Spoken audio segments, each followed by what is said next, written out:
in general, usually people think about food as something sweet, sour, bitter, and Savory. the savory part. But then you have more depth that you can understand flavors in general and tastes. So one of them is after you understand where it's located in your mouth. So the sweet is in the front part, the bitter is on the back part, the sour is on the side, and the salt is on the front. You have the continuous part of understanding of that. Yeah, because I don't taste anything at the front when I think about it, and also I don't taste the bitter at the back. That makes sense. So actually you have something more than that, which is when you taste something caramelized, it started from sweet, and as much you make it more caramelized, it's become bitter. So when you control caramelized tastes between sweet and bitter, you found a middle point in your tongue, pretty much. After that, you have also minerality. The minerality many times go between sour and salty. Does minerality also mean like how healthy it is for you or not really? No, minerality is like minerals, like you drink water right now. So you have many minerals, so you can try to understand where in your tongue you feel the weight of the minerals touching your tongue. And you will see it's usually between the sour and the salt part on the sides. After that you have the herbaceous, which usually can be more tricky. It can be all over your tongue, between sour, sweet. So you have like lemongrass, you have Would that coriander. be kind of what I'm tasting now or not really? So in these kind of dishes, it's more than just sweet, sour, salty, and bitter. It's going to caramelize tastes. It goes to more like also when you have coffee. So you need to like cook it a bit.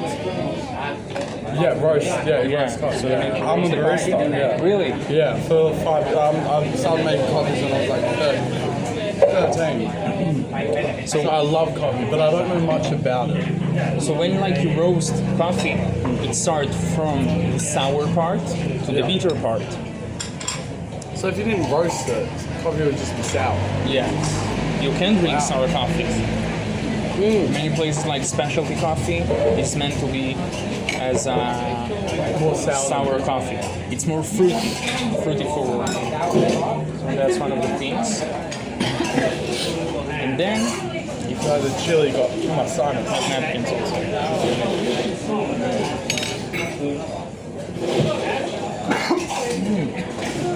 And then if you think about roasting, about also caramelizing minerality, like mostly fill all of your tongue with thoughtful about how you're eating anything. So you can experience a lot more in the same taste. So foods that you get more of an experience from are the ones that have undergone like a process. Because then you feel the umami pretty much. The umami is pretty much the fifth taste you can feel in your tongue. What's the fifth taste? Umami. Umami. Yeah, like when you eat Parmesan, kind of. So you will feel more the protein gathered with the oily agents in the middle of your tongue. So it's all just chemistry. It's all just literally just chemical reactions. Kind of, and trying to understand how you can take your mouth for an adventure. Like you can start with a lot of more spicy agents. So you have the curry paste, and then it's go with a bit of onion and a bit of lime or with lemon for a journey that pushes the flavors a bit also down. It closes your tongue a bit, and then the herbaceous. What? It like closes your tongue, and then the herbaceousness pushes it up, so you can take pretty much your tongue for a journey when you're eating something with many textures, many layers and depths of flavor. Yeah. Wow. And is this all what you're kind of explaining to me? Is that kind of what, like, say, 5-star restaurants who do like 8-course meals? Is that how they structure their menu? Like each like dish that comes out, they'd structure it so they deliberately like take you on like a experience, or So Michelin, as I explain in my work, Yeah. is like yoga, takes you for an adventure that one of the points is to stop the mental thinking, to concentrate on your inner self. And what I explain in my Wow. work is through flavor, you concentrate in your inner literally self. does that. Wow. Feel yourself. So that's why you don't have thoughts, so where you just what? Oh my gosh! You know what's actually really bad that I do? That would probably take away a lot from my meal. Like when I'm eating at home, just from one hand eating the other. That would literally get away from, would just ruin what you're saying, because you're saying that food is like the experience is to just think about like what you're. Wowee. Yeah, exactly. Oh, that's like, I'm gonna remember this for the rest of my life, and it's gonna change how I eat food for the rest of my life. And food is literally like the 3 things you need to survive. Exactly. What the heck? That's a kind of. I reckon if you did that as a job, I reckon you can't not be pretty happy that you make other people that happy, you know? For sure. I'm surprised that. So did you kind of know before you studied philosophy that food was connected to it, or did you find that out the more you learned philosophy? I had many stories with food in my life Yeah. that took me to understand that food is an inherent part in how I see life. From a young age, I knew each thing I'm eating, how many calories it had, as even a eating disorder, kind of. But after I understood that and had the Eating opportunity, disorder, that's like you just value it more. Like you just, yeah, but always you're just thinking about protein, about calories, about what you ate. Okay, that makes more sense. That is, yeah. In those points, so I kind of took the advantage of it and kind of saw the beautiful parts that food has to offer. And some of them is to understand how we can enjoy the food we are eating. Yeah. And textures for me is something really important. So when I eat from a plastic bowl or from a ceramic bowl, I feel the difference. When I'm traveling, I have on my bag a spoon, a fork, and a knife of metal because I refuse to eat from plastic. Is plastic. Because the experience you feel in your mouth and the way the plastic works with the food is not the same as metal. The experience is totally different. The same if you eat with Are there some wood things? or with glass. Are there some things, like some foods, where it's more enjoyable to eat from something other than metal, or is metal always the best? Let's think, for example, if you are eating ice cream for now, Yeah. okay, and you get your ice cream With a wooden. in a wooden bowl or in a metal bowl.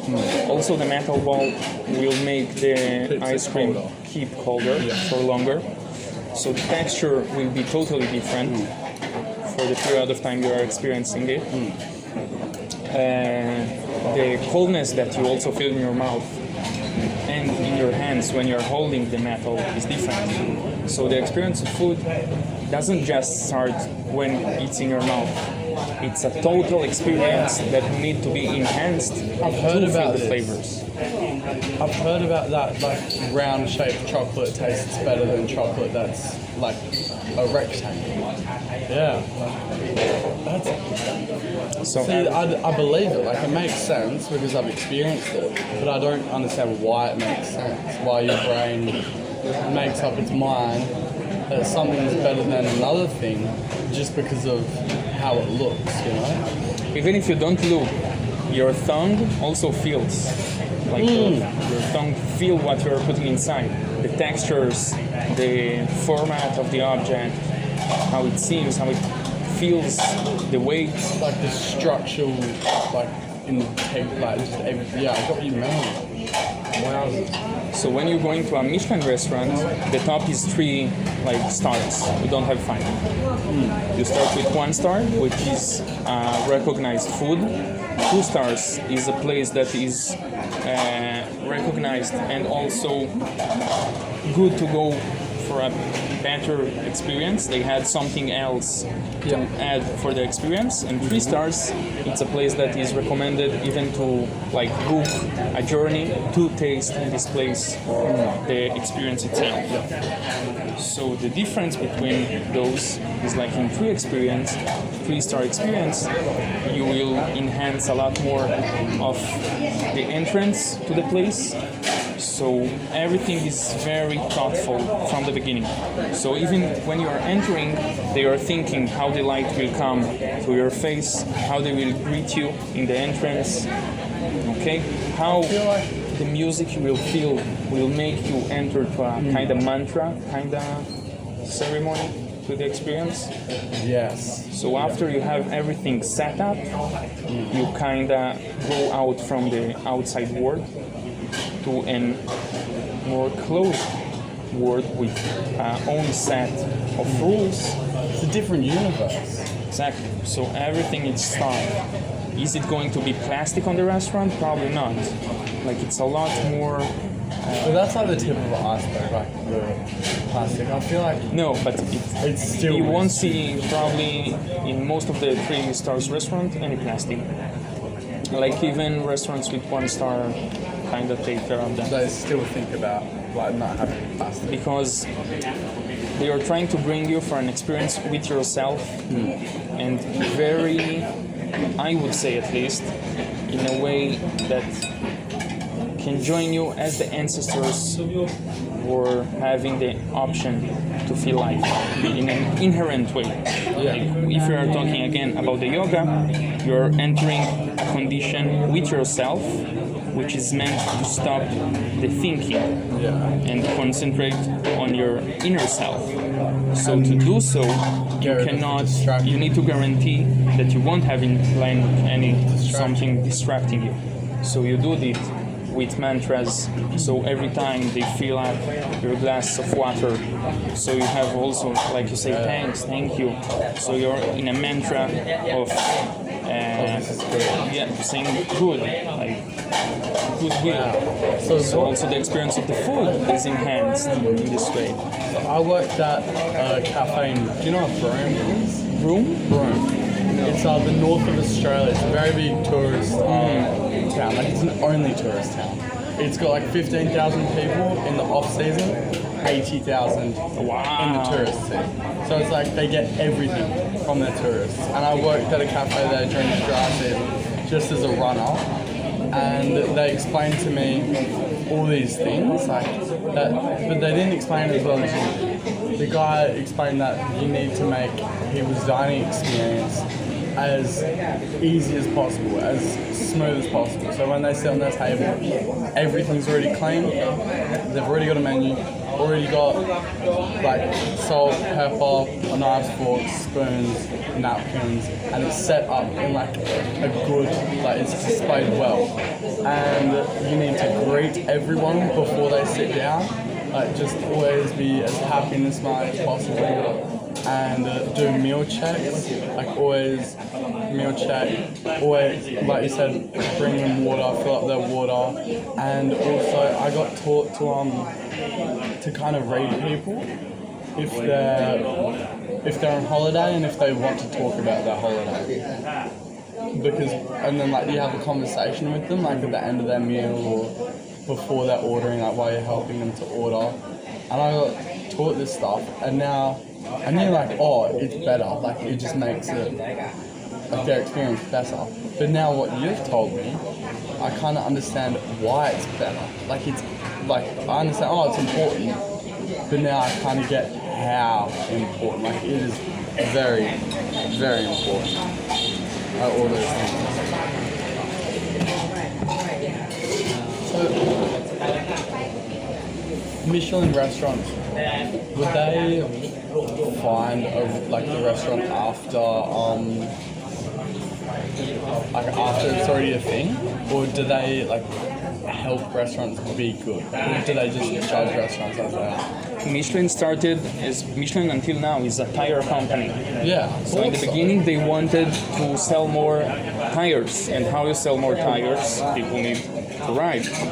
So in 1900s, people don't really ride a lot with wheels because there is no many places to go. So what they did is recommend restaurants to stop in the middle of the way, which you can order something which is filling you, will make you better, and with some quality that they can value and appreciate. And it's just developed with time to what it's right now. That is a crazy business strategy. Would that work? Like, who would think of that? Like, if no one's thought about that before, that's like interesting that someone would come up with that like idea. It makes sense, complete sense, because it makes people happier before they buy something, and also gets people to go to that place. Like it makes sense, but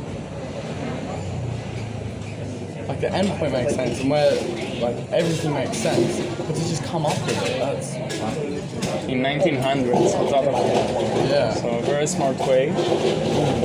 And after that, they kind of renovated the format and made 1 star, 2 stars, and 3 stars. The 3 stars is a destiny that it's good even to book a travel for this place.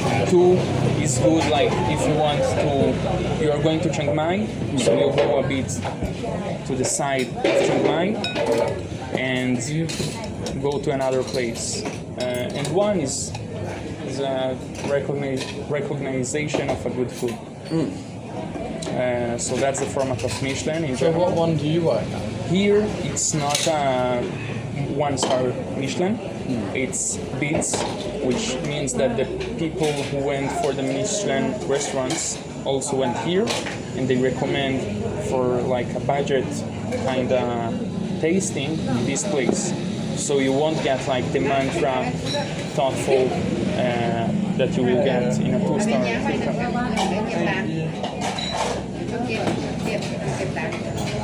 You can leave it.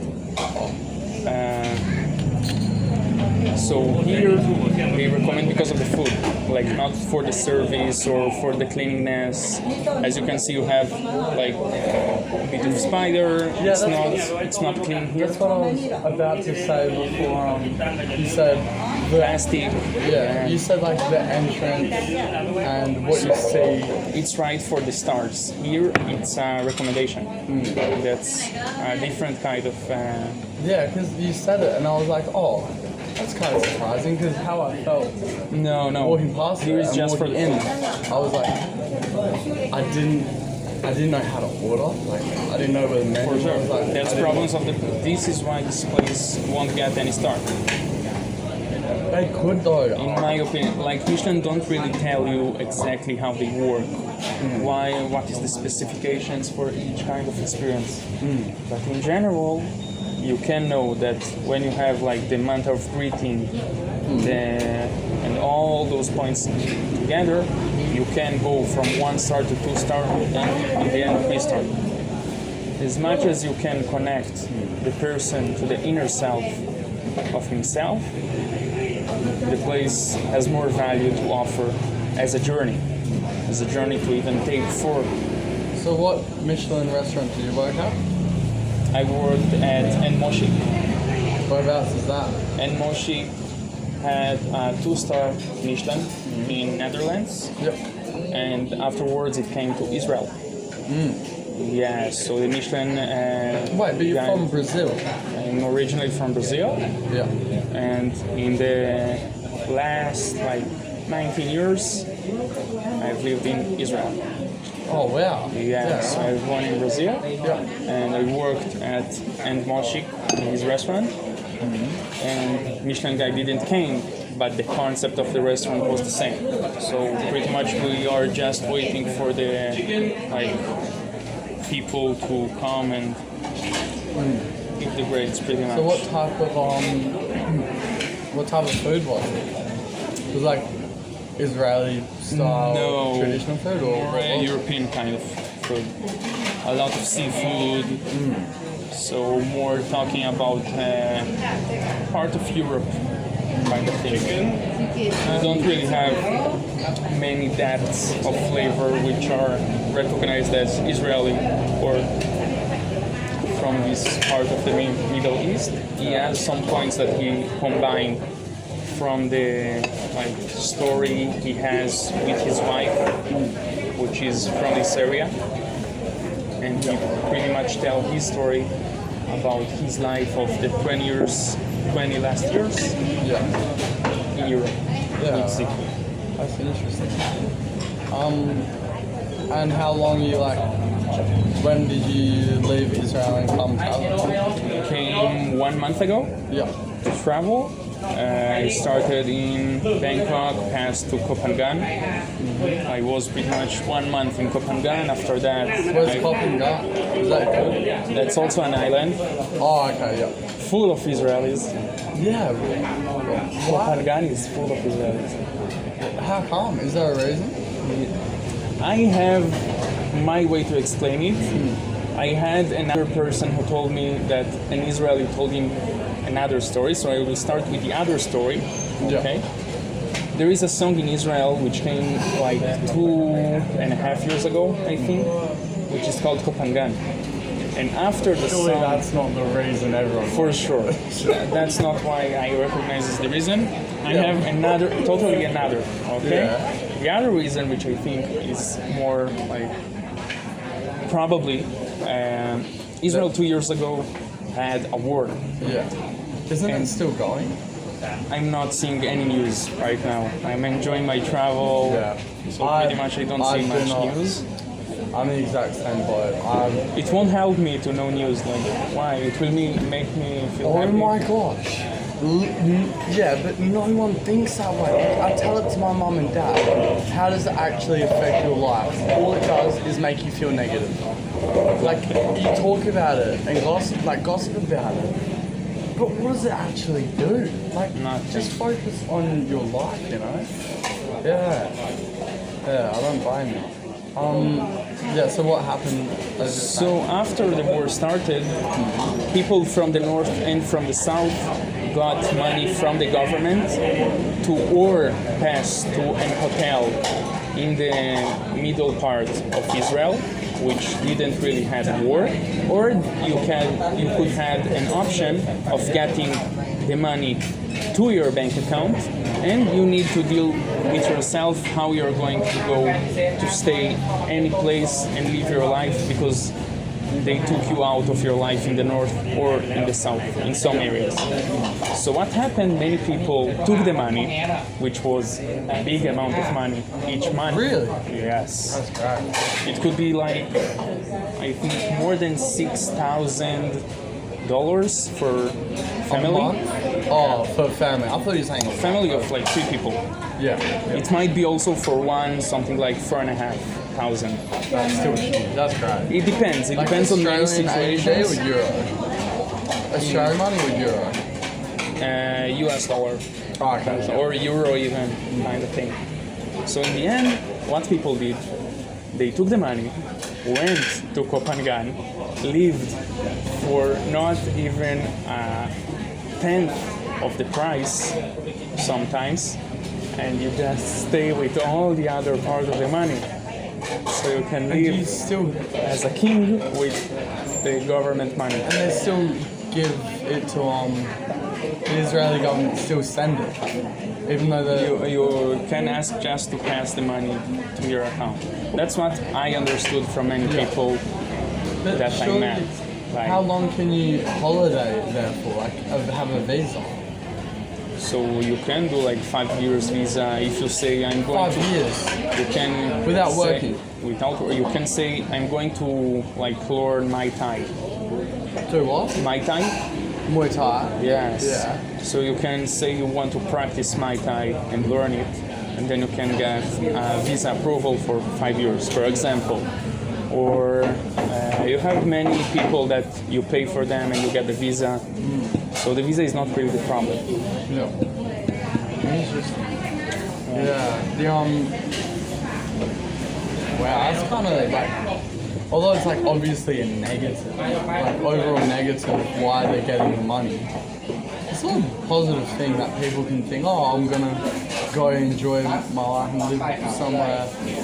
Like, that's good. Like, nah, I reckon that's a good thing. So that's a way, like, really in Copenhagen you can find hostels for even 100, 200 bahts per night.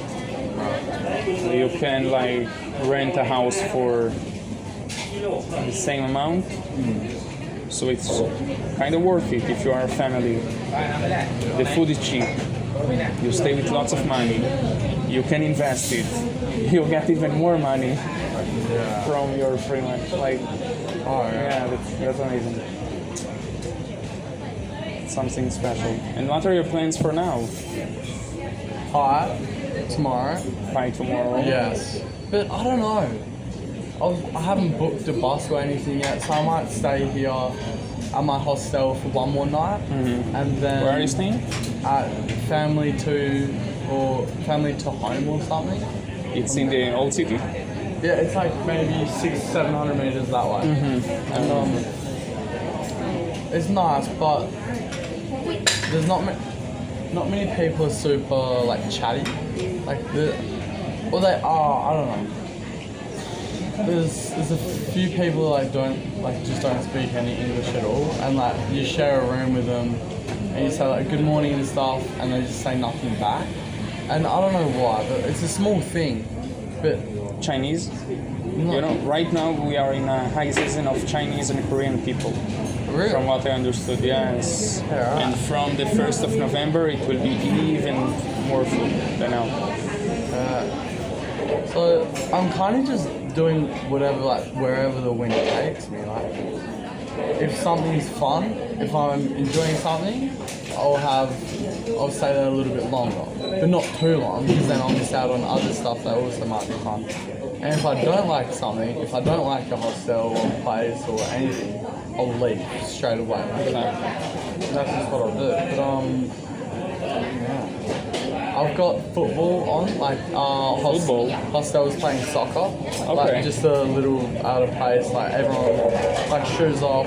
It's like a small court. It's just 5-a-side, like 5v5. I've got that on at 5:30. So now I don't know. I might just have a walk around. I might do like an arts thing or something, like an arts class, just something different. I've never done one before in my life, but I've just seen some recommendations and it looks alright. What about you? What are you doing like the next 2 days? So 3 o'clock I have an important meeting that I need to do. For like work? Yeah, probably a new work. It will start 3 o'clock and at 4. And after that I think maybe going eat again, something sweet. Need to exchange money. Yeah. And probably just see a bit around, maybe play some snooker, billiard. Yeah, I've never played snooker, but Really? I play a lot of pool. Okay. I'm pretty good at pool. Like I've got a pool table, like not to be cocky or anything, but I've got a pool table at home, like in Hungary, and it's a like a pub pool table, like, from like an old pub. So it's like a perfect table, is what I'm trying to say. Sure.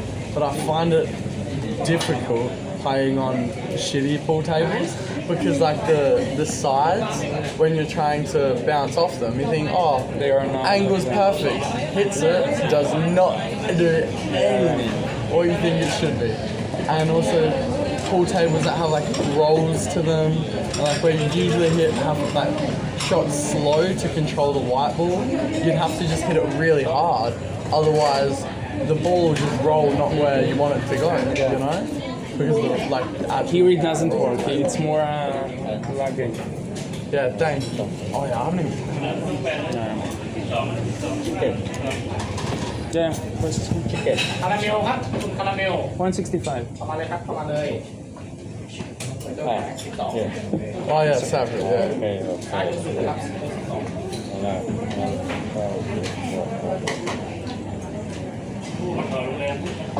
oh นี่165 I said 165. You want 150? I pay 150. it's 90 baht